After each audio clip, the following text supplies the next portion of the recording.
الحمدللہ رب العالمین والصلاة والسلام علی اشرف الانبیاء والمرسلین۔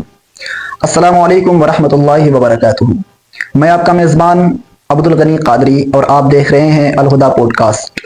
ہمارے ساتھ موجود ہیں جناب حافظ محمد ذیشان صاحب اور ہمارے بڑے ہی ہر دل عزیز جناب خورشید بھائی، اور انشاءاللہ تبارک و تعالی آج ہم بات کریں گے حضرت مولانا ضیاء المصطفیٰ صاحب مصباحی صاحب سے کہ عرس کے تعلق سے فقہائے اسلام اور محدثین اکرام اور علماء متقدمین اور قرآن و سنت کے آراء میں جو ہے ان کا کیا فیصلہ ہے۔ السلام علیکم ورحمۃ اللہ وبرکاتہ۔ وعلیکم السلام ورحمۃ اللہ تعالیٰ وبرکاتہ۔ آپ خیریت سے ہیں حضرت؟ الحمدللہ، اللہ کا شکر ہے، احسان عظیم ہے۔ آپ حضرت بخیر ہیں؟ اللہ کا شکر ہے، الحمدللہ، آپ کی دعائیں ہیں۔ حضرت بات چل رہی تھی اولیاء کرام رضوان اللہ تعالیٰ علیہ مجمعین کے عرس کے تعلق سے، جی جی، اور جیسا کہ آپ نے پچھلی نشست میں جو ہے یہ واضح کر دیا تھا کہ انشاءاللہ آنے والی اگلی جو ہے ویڈیوز ہماری عرس کے تعلق سے ہوگی، تو حضرت ہمیں یہ بتائیے کہ بہت سارے لوگ جو ہے اعتراض کرتے ہیں اولیاء کرام علیہم الرحمۃ و رضوان کے عرس کے تعلق سے کہ یہ بدعت ہے، خرافات ہے، بعض اوقات تو اتنے حد سے زیادہ بڑھ جاتے ہیں کہ شرک تک کہہ دیتے ہیں۔ تو کیا جو ہے عرس کی کوئی حقیقت قرآن و سنت یا پھر جو ہے علماء متقدمین جو شروع کے علماء تھے جیسے صحابہ کرام، تابعین، یا پھر اس سے بھی پہلے جو علماء حق تھے، کیا ان سے جو ہے ہمیں عرس کے تعلق سے کچھ رہنمائی ملتی ہے؟ تو حضرت اس کی وضاحت فرمائیں آپ۔ نحمدہ ونصلی ونسلم علی رسولہ الکریم، اما بعد۔ محترم حافظ صاحب نے فرمایا بے شک تو کہ عرس کے بارے میں بعض لوگ یہ کہتے ہیں جی کہ عرس یہ بدعت ہے اور مزارات پر جانا شرک ہے، ان سے مانگنا وغیرہ سب چیزیں، جی اور اس کی مثال اور دلیل ہمیں کیا ملتی ہے قرآن سے، حدیث سے، اس سب چیزوں سے، اور اس کی اصل کیا ہے، جی اور کیا سچ مچ یہ چیز شرک و بدعت ہے، جی اور بدعت ہے بدعت قبیحہ ہے، کیا چیز ہے۔ تو پہلے نا آپ ایک چھوٹی سی تمہید سن لیں جی کہ بدعت کیا ہے، اس کو سمجھ لیں۔ جی اس کو میں سمجھا چکا بھی ہوں اور انشاءاللہ بس تھوڑی سی بات کروں گا جی کہ بدعت کی کئی اقسام ہیں، جی ٹھیک ہے، اور اس پہ ہماری الحمدللہ طویل بحث ہو بھی چکی ہے۔ جی جی تو امام حافظ ابن حجر عسقلانی رحمۃ اللہ تعالیٰ عنہ، امام جلال الدین سیوطی اور امام شافعی جی اور دیگر بڑے ائمہ، جی اسلاف اور غیروں کی ضد امزد، جی اور جو ان کے درمیان مقتدیٰ کی حیثیت رکھتے ہیں، انہیں کی بات آپ سنیں، انہوں نے بدعت کے بارے میں کیا کہا۔ جی ان سب کے اقوال بالکل قریب المعنی اور قریب ہیں، تو میں ایک ان سب کے قول کا مفہوم بیان کرتا ہوں۔ جی اور ابن تیمیہ نے مجموع الفتاوی میں یہ چیز کی جی کہ بدعت جو ہے نا یہ دو چیزوں میں منقسم ہوتی ہے، حسنہ اور قبیحہ۔ جی تو بدعت قبیحہ ہے کیا کہ وہ امر یا وہ شے یا ایسا کچھ معاملہ جو کہ رسول اللہ کے زمانے میں نہ ہو، وہ ہر چیز بدعت ہے۔ اب حسنہ اور قبیحہ میں کہ بہتر کیا ہے اور بری کیا ہے۔ جی تو جو چیز قرآن اور سنت سے ٹکرا جائے جی یا شریعت کی کسی حکم سے ٹکرا جائے، یا پھر ایسی چیز جس کی قرآن و سنت میں صراحتاً اس کی قباحت مذکور ہو یا اس سے معاونت مذکور ہو یا ایسا کچھ معاملہ ہو، وہ یا کوئی بھی ایسا کام جو قرآن و سنت سے ٹکرائے، وہ بدعت قبیحہ ہے۔ ورنہ اگر ایسا نہیں ہے تو وہ یا تو بدعت مباحہ ہے، یعنی مطلب کچھ بھی کریں، جی کریں تو بھی ٹھیک، نہ کریں تو بھی ٹھیک، جی یا پھر بدعت حسنہ ہے کہ اگر کریں گے تو ثواب ملے گا اور نہیں کریں گے تو کوئی عقاب نہیں ملے گا، ایسا مسئلہ ہے۔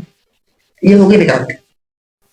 اور جو عرس ہوتا ہے، تو عرس کے معاملے میں بتائیں ذرا آپ کی کون سی ایسی چیز ہوتی ہے جو بدعت قبیحہ میں شمار ہوتی ہے۔ جی اب آئیں پہلے نا قرآن سے اس کے بارے میں ثبوت مانتے ہیں، جو قرآن کیا کہتا ہے، اس کے بعد سے یہ کیا بدعت ہوتی ہے، کیا الحمدللہ۔ تو دیکھیں اللہ رب العزت قرآن کریم میں ارشاد فرماتا ہے، اور یہ ہے میرے پاس، آپ دیکھیں تفسیر، یہ ہے آپ کی تفسیر مدارک التنزیل اور تاویل امام ابو البرکات عبداللہ بن احمد بن محمود النصفی رحمۃ اللہ تعالیٰ علیہ۔ سبحان اللہ سبحان اللہ۔ اور یہ اس کی نشر و اشاعت ہوئی ہے مجلس برکات مادری میں اللہ تشریف مبارک تو لے سکتے ہیں. تو اللہ رب العزت.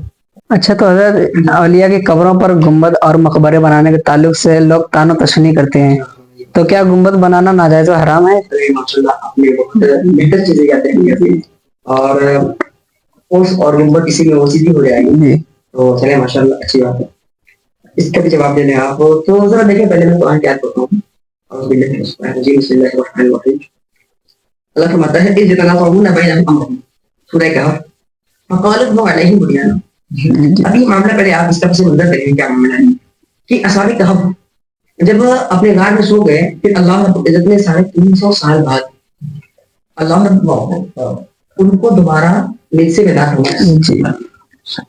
اور پھر معاملہ کیا ہوا کہ اس زمانے کی جو امت تھی اور جو لوگ تھے جی ان کے درمیان آپس میں اختلاف ہو گیا.